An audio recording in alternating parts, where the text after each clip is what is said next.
Hi, everyone here and around the world. Great news! This Earthfiles YouTube channel has now broken through 290,000 subscribers. Thank you all so much for your support. And meanwhile, UFO high strangeness continues around Earth. It was almost exactly 1 year ago, after midnight on July 24th, 2024, that this airline pilot, who asked to be called Captain Ralph, sent videos to me at Earthfiles of strange, unexplained lights that he was seeing at about 39,000 feet altitude from his pilot's view.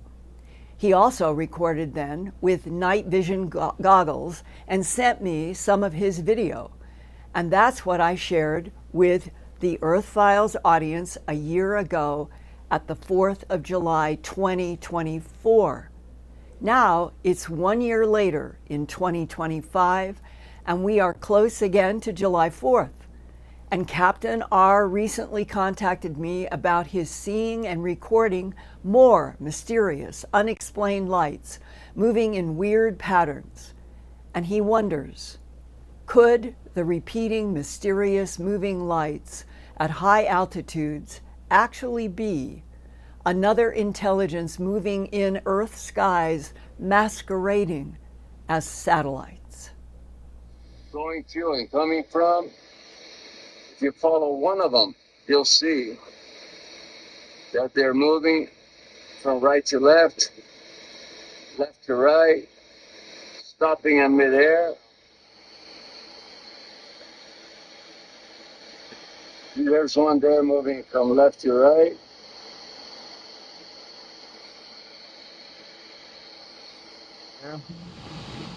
These are not satellites because they're going up and down, left and right. They bright them and then they stop and then they turn back where they were going to and coming from. If you follow one of them, you'll see.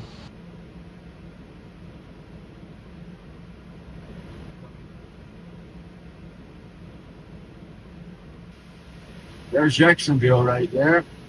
So the lights are way, way north of Miami, Orlando, Daytona Beach, now Jacksonville.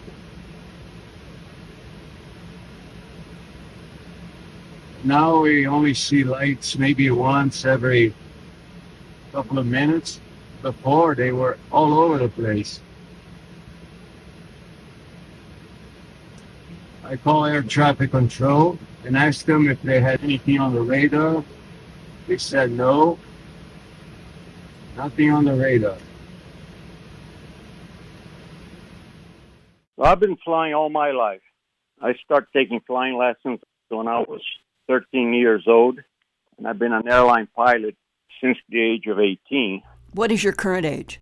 Right now I'm 58, flying for 40 years, and I've been with the same airline for 35 years now. We're based in Louisville, Kentucky, Miami, Los Angeles, and Anchorage, Alaska.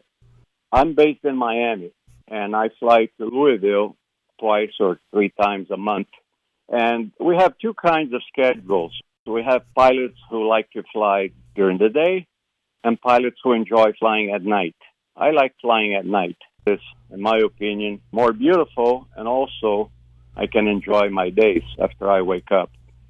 I've been flying at night for almost 35 years. So you learn to differentiate between space stations, satellites, comets, planets, airplanes, helicopters. So you know what light is supposed to do what. You know the difference between a helicopter and an airplane flying away from you, towards you. You see shooting stars all the time, aurora borealis, and that's all normal. But 3 times a year, we see things that are not normal. What is that? Now my average is once a week. Once a week I get to see these weird lights flying at night that don't make sense. So I purchased some night vision goggles because your naked eye at 39,000 feet, you can see thousands of stars in a clear night. With night vision goggles on, you can see millions of stars.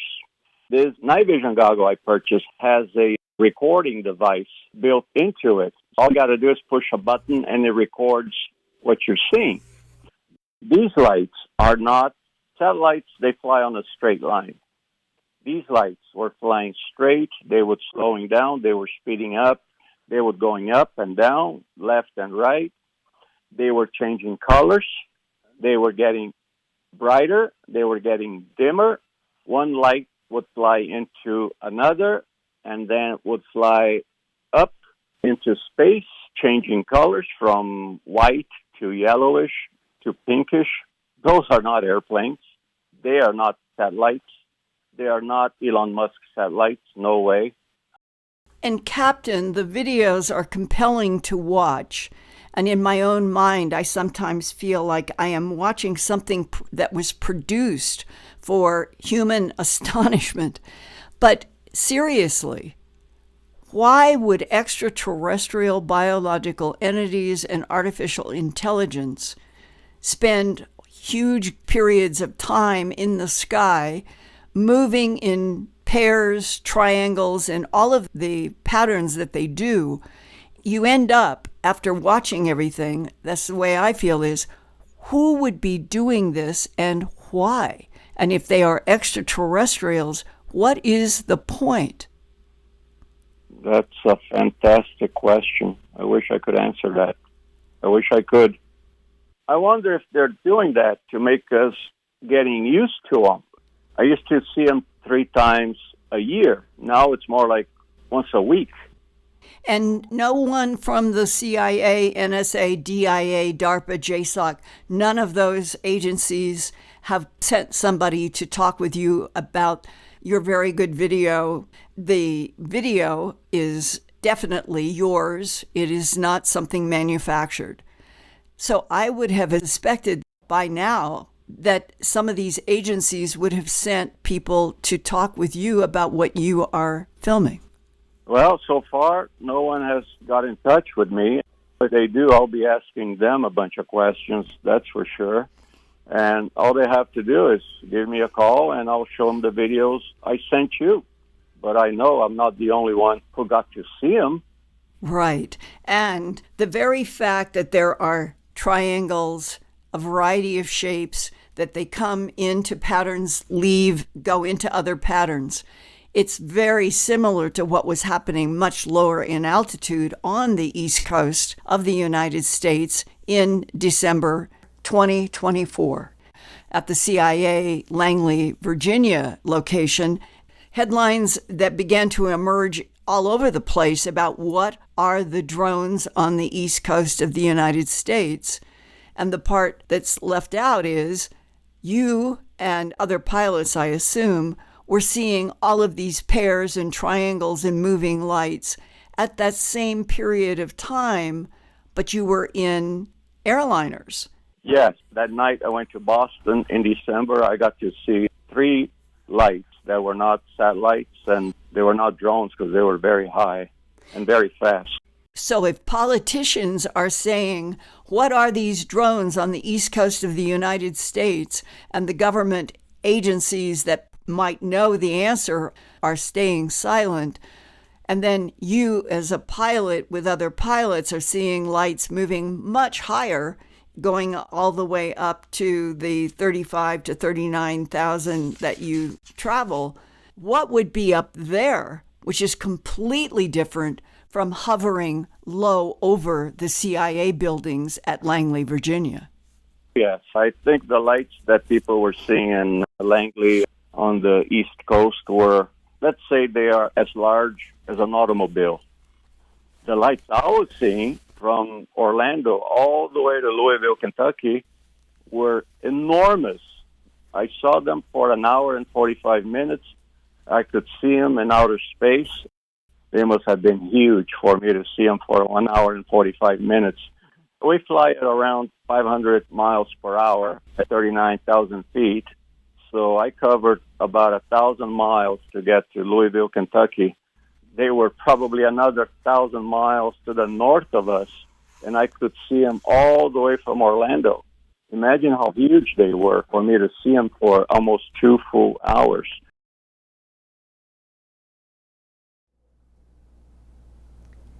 I am so grateful that so many of you now share your own experiences with UFOs and ET high strangeness, and I always honor requests for confidentiality. But I am hoping that more of you, if possible, can add a phone number confidentially where I can reach you to follow up. And in one recent email from a Mr. Proctor, now 71 years old, it's about his own UFO sighting in the 1970s. Mr. Proctor lived in Rugby, England, growing up, and writes, quote, "I was a single parent with a daughter who was a baby in 1974, not far from Birmingham. I was courting a woman in a nearby town called Daventry, and I left her house at about 1:30 a.m. in the early morning to go back home to my parents' house in Rugby. That's when a light passed above me, maybe 300 to 500 meters, and it wasn't going fast at all. It was just a bright light. And when it passed over me, it gained speed suddenly and then shot up vertically at a speed that was impossible. Within only a couple of seconds, it had gone from my sight on a clear moonlit night. Bang. And then, a few years later, in the same area, I was with two friends driving an old Land Rover that we used for shooting rabbits. And we watched a ring of red, blue, and yellowish green lights rotating in the sky.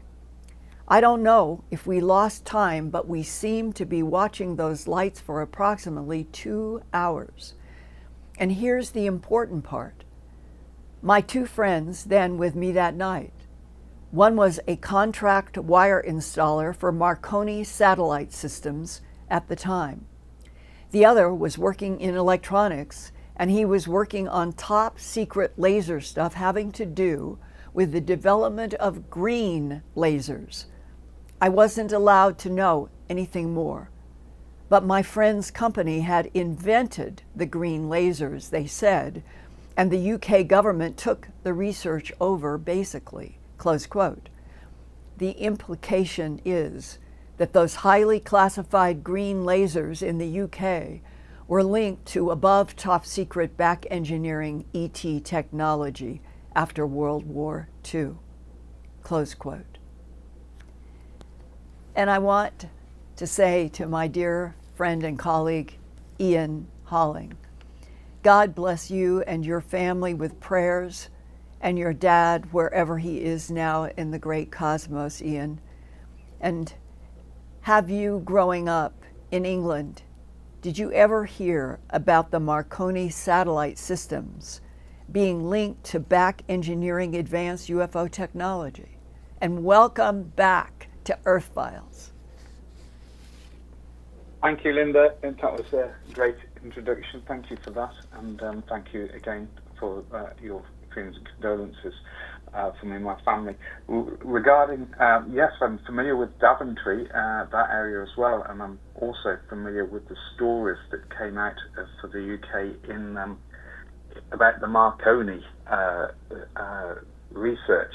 And in fact, in the late 80s, a lot of Marconi scientists mysteriously died, and many people have attributed as a conspiracy to the way that many of those scientists were killed or died in what seemed to be very strange circumstances.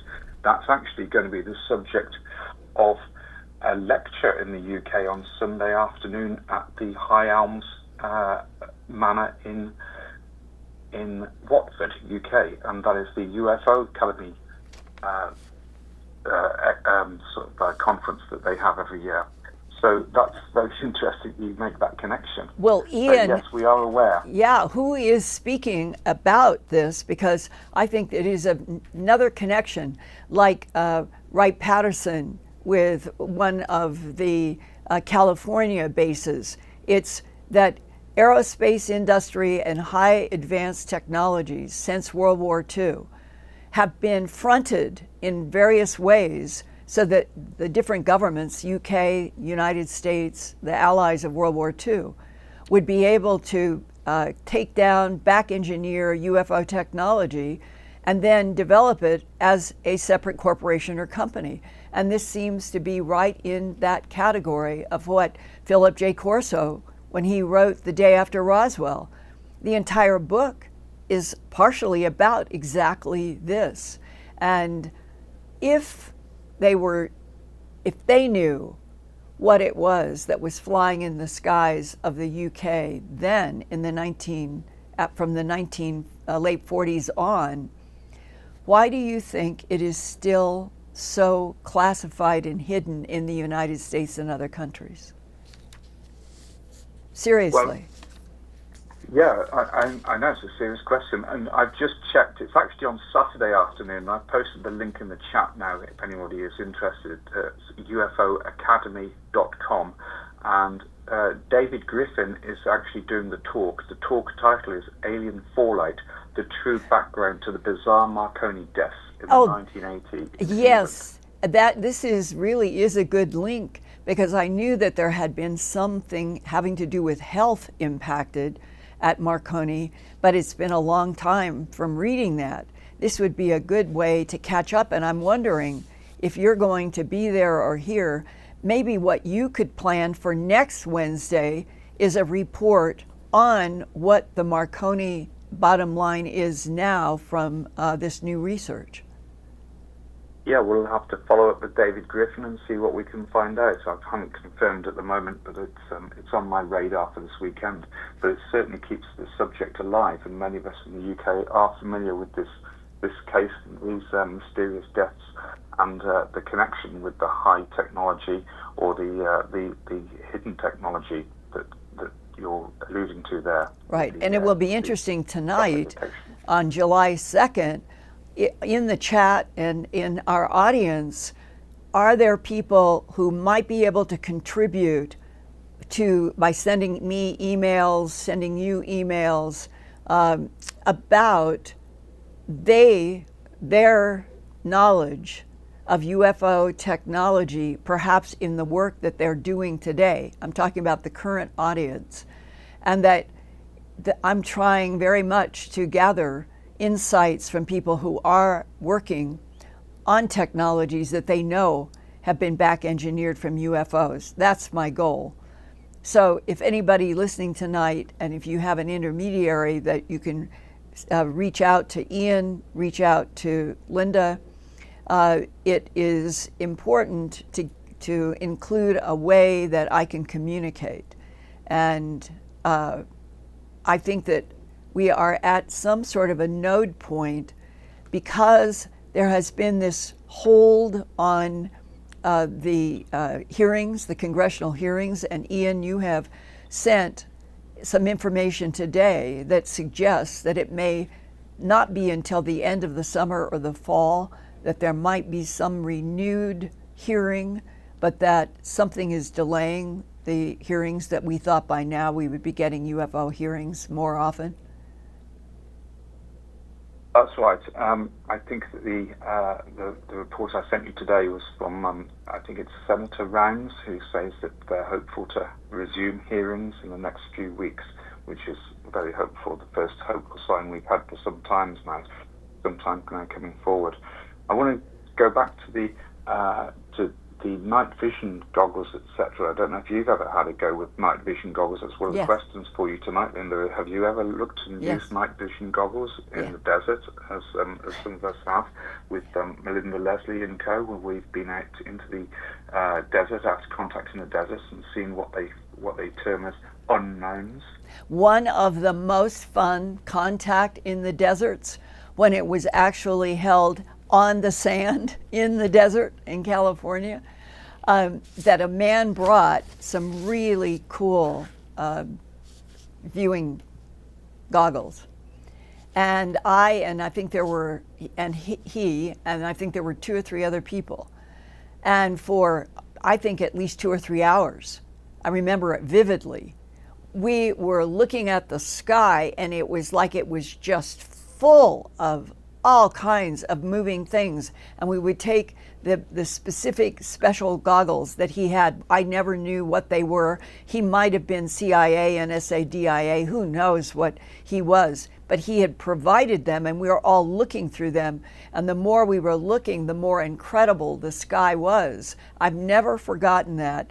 And he never came back. I don't know what the goggles were, but I got to see a night sky at contact in the desert, in which it looked like it was pulsing with things moving.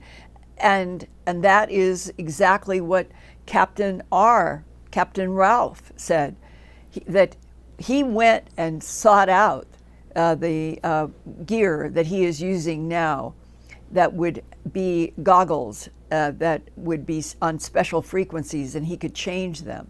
And he said as you change in and out, that in some cases the sky just seems, as he said, it looks like a million stars. And that if you go into another frequency, you're seeing another portion of the starry sky. And so being able to go out at night and use technology like this has been one of the goals of a lot of people in the UFO world. But the problem is, you can't stand there and say, okay, push a button, we're ready for the UFOs, like push the button on Captain R's camera. We're in a frustrating, what would you call it? We can't tell them to do anything. We have to go out at night with gear and wait. But at least there really seems to be an increase in the level of, I'm going to say, the numbers of different types of craft, and the fact that there are professionals, engineers, medical people, that are reporting to me in ways that seem more open and more detailed than over the past 45 years. I think that maybe, and we hopefully can urge all of the congressional people who are holding off having hearings, I would personally like to see a professional context affect Washington so that all of the congressional people could work with scientists and present information from all of the files that we know that they have on extraterrestrial biological entities and extraterrestrial artificial intelligences. Both are at work on planet Earth. Go ahead, Ian. Yeah, one of the questions that's relevant tonight is your question at the start of the program is, are UFOs masquerading as satellites? Right. It raises the question as why UFOs are still hiding themselves and still using what may be termed as deception by some people, and whether this is a self-defense mechanism or whether it's a careful plan or whether we are just perhaps not noticing them. What's your opinion? It is a very good question about the masquerading, because clearly I remember in that meeting with Colonel Corso when he asked me to come down to Florida, and I got to see a couple of manuscripts he was working on after the day after Roswell. And we spent a good part of that time of my asking him about all of the camouflaging, the shape shifting. It had happened in Vietnam, the reports from people who were in the jungles, and they would see something that they said looked like a standing up alligator or a standing up lizard, and then it would change right in front of them to a human, or the other way around, a human changing into a reptilian. And also, Colonel Corso and I talked about material that I had received that he does not talk about in his incredibly important book, The Day After Roswell. But he knew exactly what I was talking about, and that is that shape shifting, being able to make the craft in the skies themselves go completely invisible because the extraterrestrial technology has a way that it can take whatever the sky is and reflect it off of whatever the craft is and do so. And once you've done that and know how to do it, there's no craft in the sky, it's just sky. And that has been camouflage associated with extraterrestrial intelligences on this planet doing that, hiding, shape-shifting, reflecting since World War II. And today in 2025, I would say that I am still getting really what I would think would be sophisticated reports in the category of people who today in 2025, a couple that I have heard from, is that they see with their eyes a particular shape in the sky. If it's a blue sky, they will see a transformation of something that suddenly looks just like the blue sky. Or if it is a certain kind of cirrus cloud, whatever it is that they're looking at that they think is a craft will, before their eyes, like a cross dissolve in a movie, it will go into a different characteristic of the sky. And if you expand, if you expand out from the complex discussions that I've had about the shape-shifting, the camouflaging, you get to some people who talk about subatomic camouflage. And that would mean that we were dealing with intelligences so advanced that they would be able to manipulate the particles at the atomic and the level of subatomic, and they would be able to disguise themselves by controlling that. I never heard about this until about a year and a half ago, and I've talked about it here. And anybody else who may have a colleague or knows of somebody who ever mentions subatomic camouflage, that's what they're talking about. And you add all of this together, go back in centuries. Chris Hardy, who has done brilliant work on the Anunnaki, she and I in a meeting once talked about this whole issue of the Greys, the Nordics, the reptilians, the teals, the tall whites, all having different abilities at shape-shifting, which would mean that we would never actually know if ETs were right around us or where they were, because they have, as part of their strategy in whatever is their reason for being on Earth for so long, part of the strategy is apparently to work among us, harvest from animals like the blood that Whitley Strieber has written about, that in the blood there are certain molecular structures of copper, and that the molecular structures of copper in the blood of bovine, as opposed to Homo sapien, we humans are Homo sapien. The Homo sapien does not have the same structure of the copper that the bovine do, or other animal types. And that Whitley has hypothesized, and I think it is a valuable hypothesis, that the Greys need to harvest a certain kind of metallic level, and that the cattle and the goats and other animals have that in their blood structure that we humans do not have, or other life. And when you start then putting that lens up from World War II up to today, you can begin to understand that humans, without the full, complete story, have never considered the possibility that Earth on the surface, Earth deep underground, Earth deep under oceans, Earth deep under Antarctic type ice, are harvested.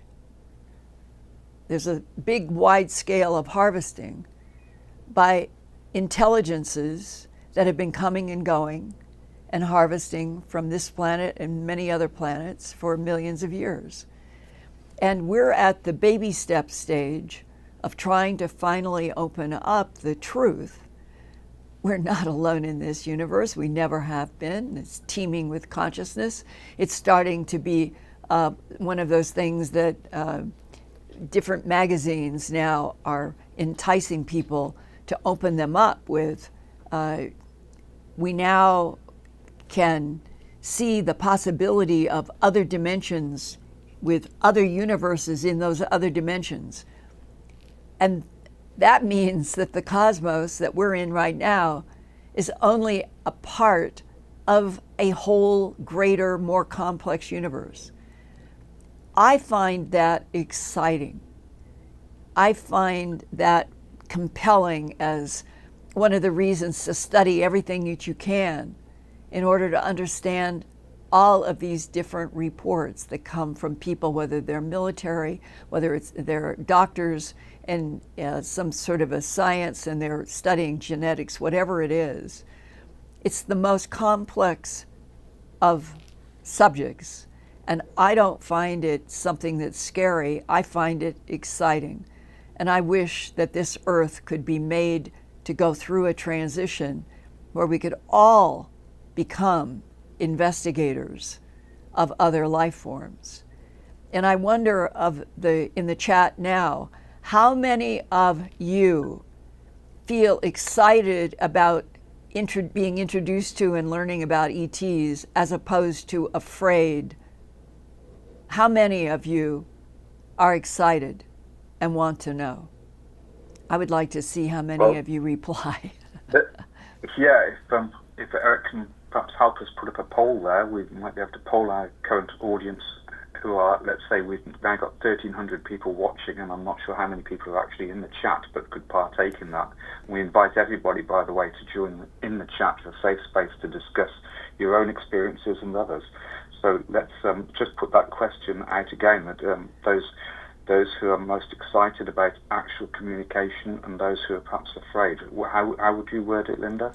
Well, interacting with other intelligences from other planets in other solar systems, in galaxies like ours or others, meaning at this point, one of the things that I thought was going to happen, and I know you did and a lot of our colleagues, that finally 2025 we were going to start having repeating congressional hearings, and that we would hear from more people like Grush and the others who were telling the truth.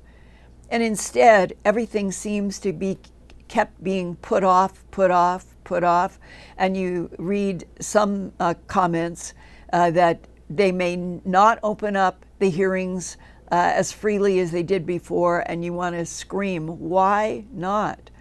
Why not use this transition time on planet Earth to start opening up everything? Because once we are truly knowing the truth, then maybe it will have some sort of evolutionary impact on humanity itself, that to choose war, to choose conflict, to always be in hatred is ridiculous. And that the non-humans like the tall whites and the Nordics, they seem to express their own disdain about the warring factions. And maybe some of them are waiting for us to prove to them that instead of hating and killing each other, that we finally are getting ready, that we could be introduced to high intelligences with the goal of teaching all of us about how to take care of a beautiful planet like Earth and not destroy it and not destroy ourselves. And it seems to me that that is one of the big issues in the middle of the road now. Which direction are humans going to go? And I always feel the question is not fair unless we are finally given open, honest explanations of everything, good, bad, and neutral. And that we then start evolving and changing our governments and all of our relationship to the planet around a whole new order. And that whole new order is that there are all kinds of intelligences in this universe, and this is not the only universe, and that consciousness itself, it is something that we should treasure in ourselves. And in treasuring in ourselves, it should make us open to being able to communicate with beings that may be so much more vast and understanding so much about this universe, dimensions, and that's what we're missing. We're being kept in the dark.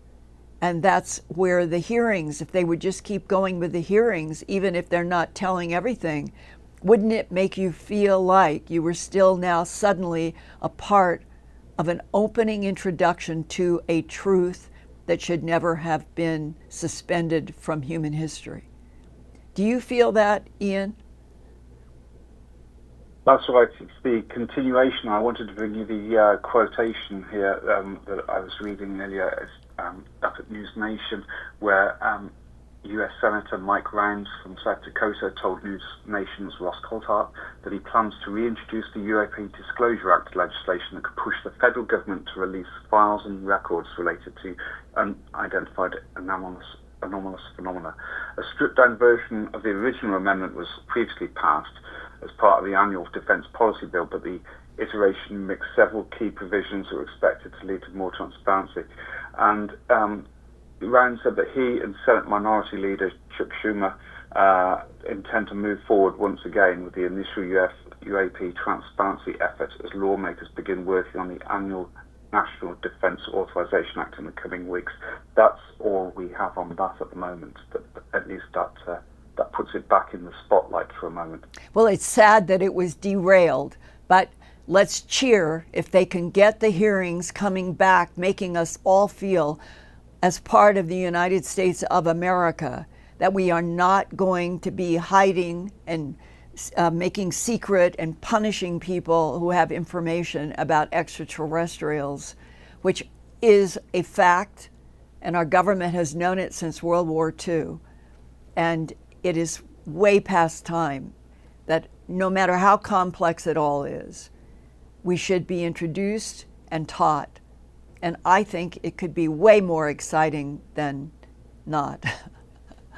All right. Exactly, and to underline that is the fact that it's U.S. tax dollars which are paying for this cover-up and technology. There was a report that came out today that's headlined "Groundbreaking White Paper Reveals $15 billion in classified U.S. technology programs linked to UFO UAP investigations." Yeah. 15 billion is just one of the thousands of secrets, and that is a true headline, that is a true subject, but just multiply it hundreds of times more. That's what Philip J. Corso talked to me about, that the government of the United States learned in World War II that there were extraterrestrial biological entities. A lot of them looked exactly like Scandinavian humans, or put it around the other way, Scandinavian humans with blonde hair and blue-eyed and pale skin looked like the ETs that they were, they, meaning United States military people, were becoming aware were involved in World War II. And that the amount of suppression at how many decades later just doesn't make any sense at all. And I'm curious now, Ian, what seems to be one of the most common threads tonight of people in comments about what I presented in terms of the airline captain and the idea that we could have all kinds of extraterrestrial satellites masquerading all the time, everywhere around this planet as something other than a UFO, because they can change things and make everything look like something else. and that it's very important that we understand that if we're going to grow up as a human species on Earth. Our discussion in the chat at the moment has been talking about whether or not the ETs are actually shape-shifting. I can't explain this. They do not shape-shift, but they use frequencies to alter our perception, which is a very good point there, that maybe it's just their manipulation. Sarah Matty says they manipulate how we see them. And she's actually given us a very interesting first-hand account. She says, and I'd like to know where this happened, etc. She said, we saw hundreds one night. A few weeks later, I found a 4-fingered handprint in the snow. I have a case file with MUFON, December 2019. I'd like to have more information on that, but people are reporting their own experiences with multiple sightings of multiple lights in the sky, and even their abilities to perhaps call them in and have communication. And it's my understanding that frequency is the key to most all of it, that we're dealing with technology so advanced that they know how to have a certain frequency provoke at a subatomic level, at an atomic level, at a matter level, whatever it is, and that it has always been that way. Frequencies are their key, and we are the students learning. That's right, and we've got Ocean Breath Salty says, they control our mind to see what they want. Hologram suit or camo like a lizard or octopus changing colour. That's, we often hear that in cases where people have experiences with reptilians, that the reptilians themselves seem to shapeshift, but it could be that they use high technology to change our perception. We know that from the abduction scenarios where people have screen memories, where UFOs have been camouflaged as perhaps trucks.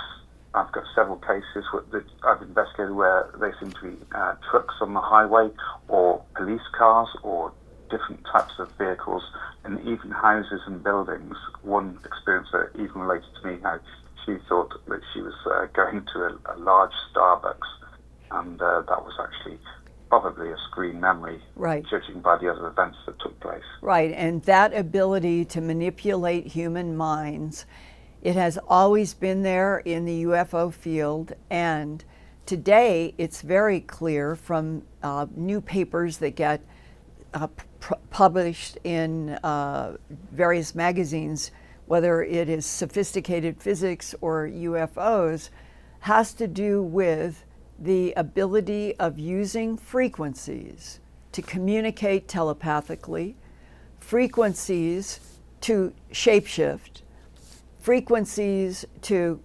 move a rock. They know how to use frequencies interacting with the atomic level and subatomic and other ways that we humans, unless we are taught by the ETs, we don't have and don't have that ability. But it is emerging in so many papers that I'm getting from private discussions having to do with the ability of the extraterrestrials to manipulate at the atomic and subatomic levels. So that's what shape-shifting, that would be the big word for what shape-shifting is. And it might be accomplished a lot of ways. But any way you cut it, we as a species, 8 billion of us, on a very troubled planet, we deserve to be told the truth, is my bottom line. How do other people feel about that? Do you think it is a bottom line that we deserve to know the truth no matter what leaders say? The poll of this audience will overwhelmingly suggest yes. At the moment we're running the poll, and we've been running it for 10 minutes now in the chat. Are you excited about interacting with intelligences from beyond Earth? 89% have responded positively to that. 89%. Wow. That's right. Yeah. So, but I know this is a poll of an audience who are believers and experiencers and people who know. But let's face it, most of the people who are involved and engaged in this seem to be excited about interacting with intelligences beyond Earth. But let's not forget as well, many people still have traumatic experiences that they are not that they don't view as altogether awesome or positive as well. Right, because there's so many complexities to the species. And we're not told about that either, except that the abductees do illustrations and have for decades, probably centuries if we went back into some of the older paintings that have UFOs in them, and some may have beings. We humans can really only interact with, absorb, and then reflect knowledge when we are given knowledge. Otherwise, everyone is put in a mode to attack, ignore, because that then makes attacking and ignoring makes it easier for the government to keep everything secret. So we're perpetuating policies of secrecy when it seems to me every human deserves to know what our origin, true origin is, what the extraterrestrials that are here, what they want to accomplish, and how many thousands and thousands and thousands of other species there are in the different galaxies, in different dimensions, in different universes, because that's the proof, that's the truth. It is such a huge, gigantic, different way of interacting with knowledge about the, we'll call it the consciousness, the conscious cosmos that we're in, and that the conscious cosmos has multiple dimensions, multiple timelines, multiple matter frequencies, and we're completely being left out, and it's not fair. And yeah, my argument is we need to be told the truth so that you, I, and others who have been exposed to some can help our neighbors, our friends, our YouTube audience know as much as we can to help get people through a bump of ignorance. That's what I think of ignorance. They're like bumps that you have to go over, and that's where we are. Are there any specific questions that have provoked you that you could raise now from the chat? I know you're doing 12 things at once. Yeah, I'm dealing with lots of things here on the chat. I also wanted to make the point that we're coming up to the 4th of July weekend, and today is recognised by many across the world as World UFO Day, and also we're when let's say the cover-up was first became apparent, or looking back, this is when a cover-up first became apparent, and we're coming up to this anniversary, obviously, and it was the 4th of July weekend when newspapers were reporting about the Roswell Daily Record, etc. That was July 8th. Roswell Army Airfield. Yeah, July 8th, right. 1947. Yeah, that was it. The press release from Walter Horst saying that the military had recovered a flying disc near Roswell, which started it all. And it wasn't the first disc, and the government wanted to cover up everything.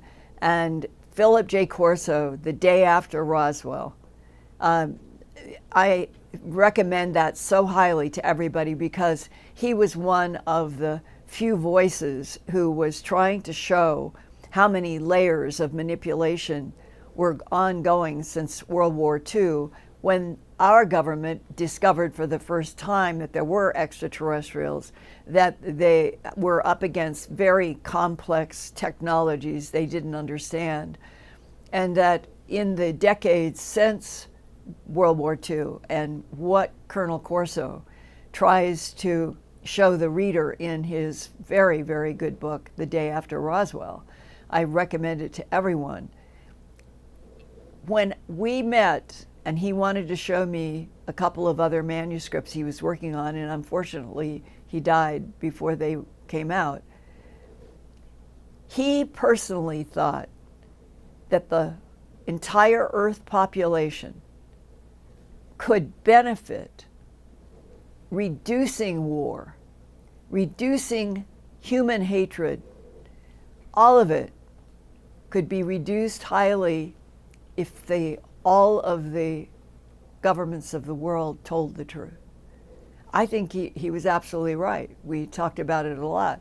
Because there are other people in the government and the military who will argue humans can't take it. And those devastating words, because that's what keeps policies in place to lie and have policies of disinformation constantly. Humans can't take what? Knowing the truth about our origins and what the current status of a lot of things on this planet now, knowing for a fact that extraterrestrials have been based deep under oceans, deep inside mountains, deep under ice in Antarctica, in the moon, in Mars, in Ganymede, probably Europa, and on and on. I would like to be able to study in a room for weeks, every one of those.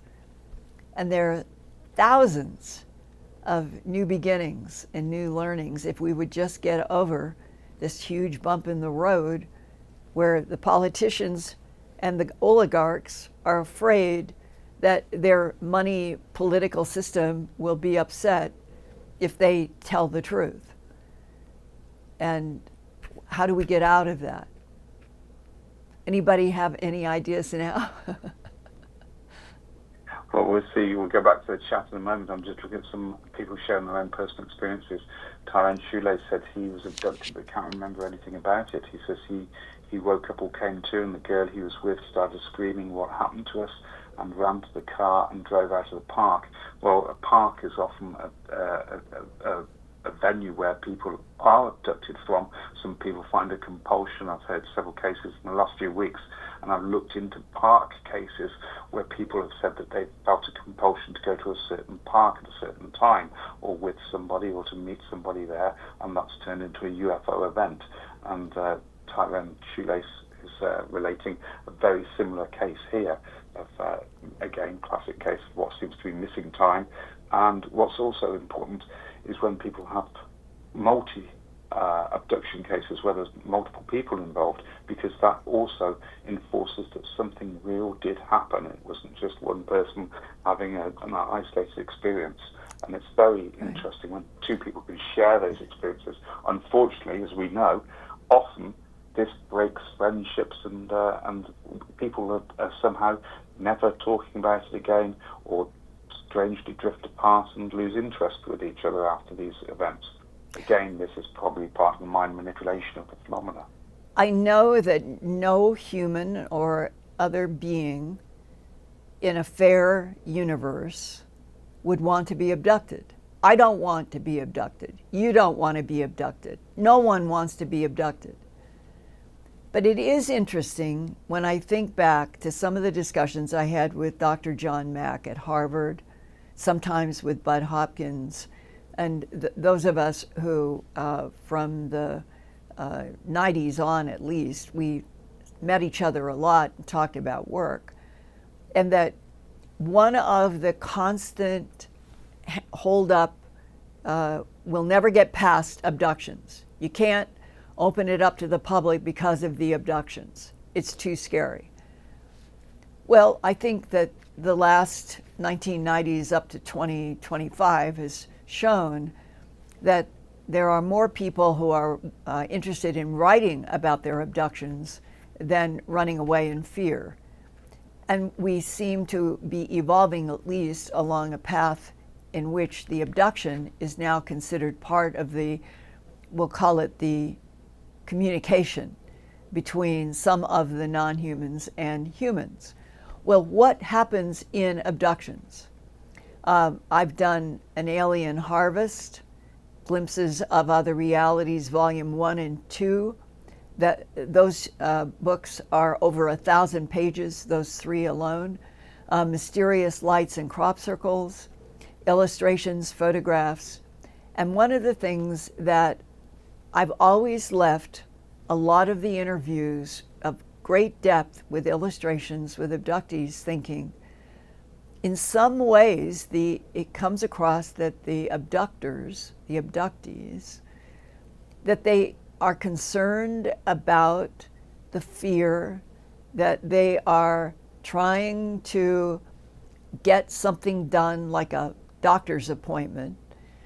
And without trauma, that does seem to be part of some cases. Other cases, it's full-blown trauma and it is not good. Why is there such a bell-shaped curve in the abductions themselves? Is it related to the specific intelligence, meaning if it is a tall white, X happens. If it is a Nordic, Y happens. If it is a tall gray, Z happens. Go through the different types. There definitely are many different types. Our government has also known that since World War II. Are we at some kind of a freeze that the whole next part of this century is going to be at least the United States moving out to Mars, on the moon? We're definitely, I think they're finally going to introduce some of the neighborhood solar systems, and the fact that we can go there in reasonable time with very advanced ships. That's happening now.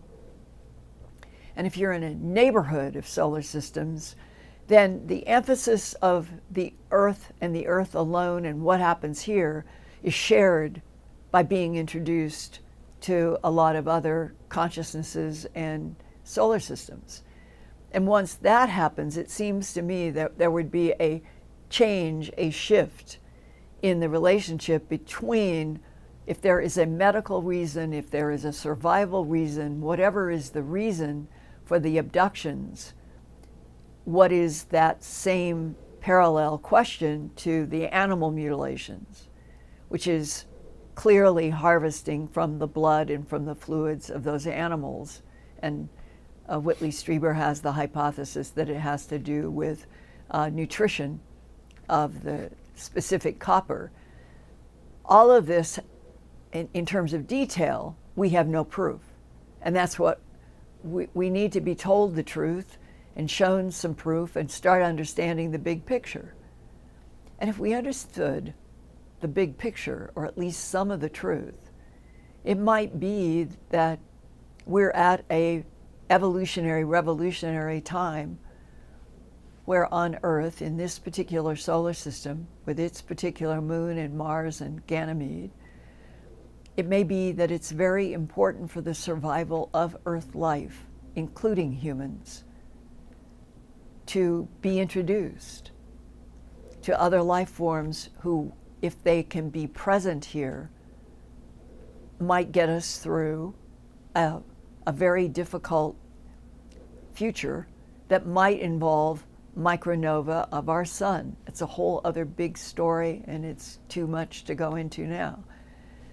But the bottom point is that non-humans demonstrate over the decades that they have a lot of information about a lot of facets of Earth life, human evolution, their evolution, what's happened on Mars and beyond. And if all that were being shared publicly, it might be that some of them, maybe like the tall whites, might be welcome, and that we would finally start moving into a collaboration on planet Earth in which it would have this wonderful other attribute, that we humans would stop fighting with each other, that we would end wars because it's so insane, and that there would be ETs cheering us on. Answers are few. Observations are many. And what I love about having some of these dialogues with you guys and the Earthfiles YouTube channel is that when we start just having a discussion about some of this, it all seems to boil down to such a natural bottom line. Let's learn the whole truth about everything, even heaven and hell.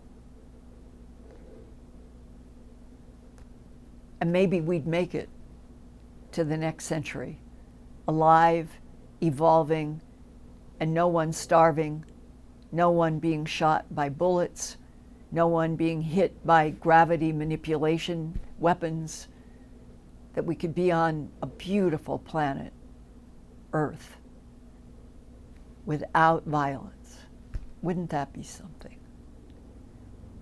Well, Ian, on that last note at 8:31 in. Sure. I just want to Just close. before we go, Linda, Ian, I just want to close tonight in Sure.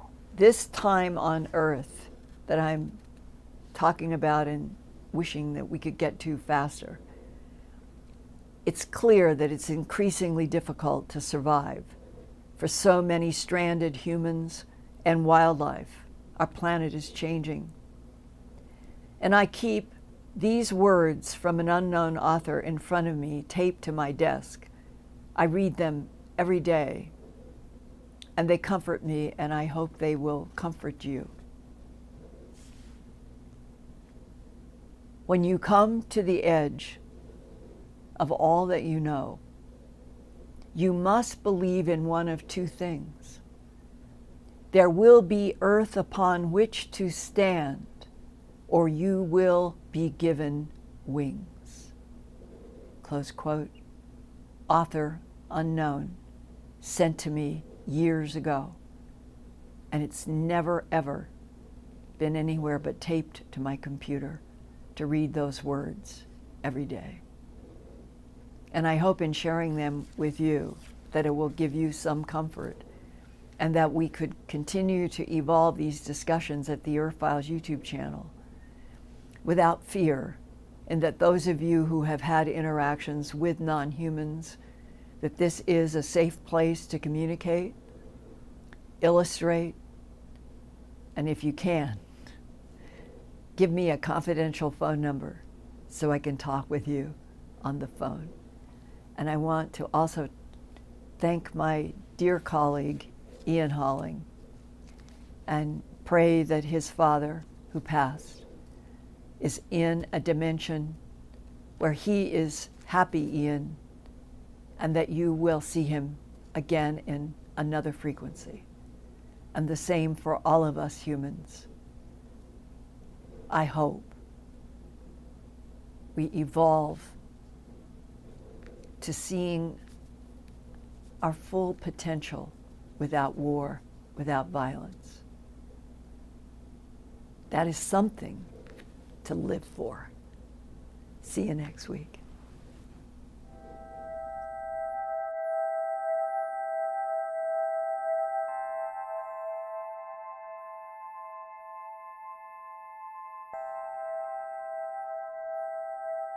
Turn on closed captions for YouTube videos by clicking the white CC button on the lower right. The default language for Linda's videos is English. If you would like to see the captions in another language, click on the white settings button next to the CC button. Select Subtitles CC,